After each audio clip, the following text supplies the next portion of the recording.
चंद्रशेखर आजाद ने कोठियां बना ली हो, बंगले बना लिए हो, तो समाज कह सकता है कि भाई गलत है, हम उनका साथ नहीं देंगे।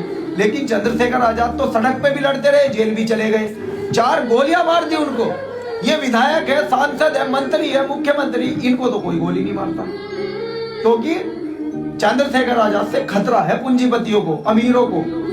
जिन लोगों के हाथ में देश की प्रदेश की व्यवस्था है, सत्ता है, वो लोग डरते हैं कि जब ये चंद्रशेखर आजाद इस समाज को इकट्ठा कर लेगा तो सत्ता परिवर्तन होगी, और अगर उनके हाथ से सरकार चली गई तो उनके हाथ से सारे ठेके चले जाएंगे, सड़कों के, मकानों के, गलियों के, लाइटों के, कितने ठेके छूटते हैं इस देश में, ये सारे ठेके उनसे चले जाएंगे।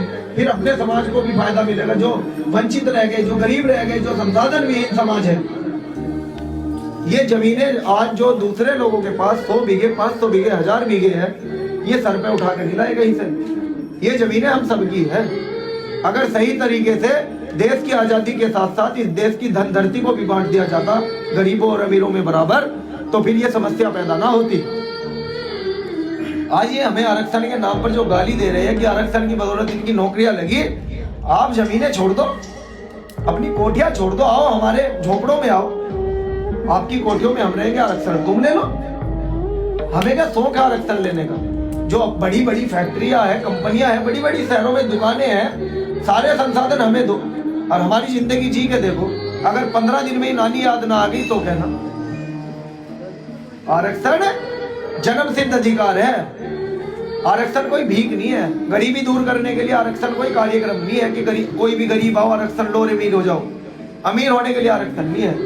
सदियों से भेदभाव हुआ हमारे साथ, जातिगत शोषण हुआ, बहन बेटियों का बलात्कार हुआ हमारी, हम कुछ नहीं कर पाए, चुपचाप बैठे देखते रहे, खड़े रहे, हमारी सुनवाई नहीं हुई, राज सत्ता उनके हाथ में थी। इस समाज को बराबरी का अधिकार मिल सके इसलिए आरक्षण मिला था।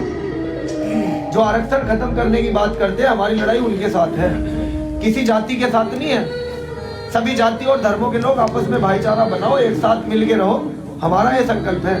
हम किसी जाति को बुरा नहीं कहेंगे, किसी जाति से जुड़े हुए महान पुरुष को भी बुरा नहीं कहेंगे।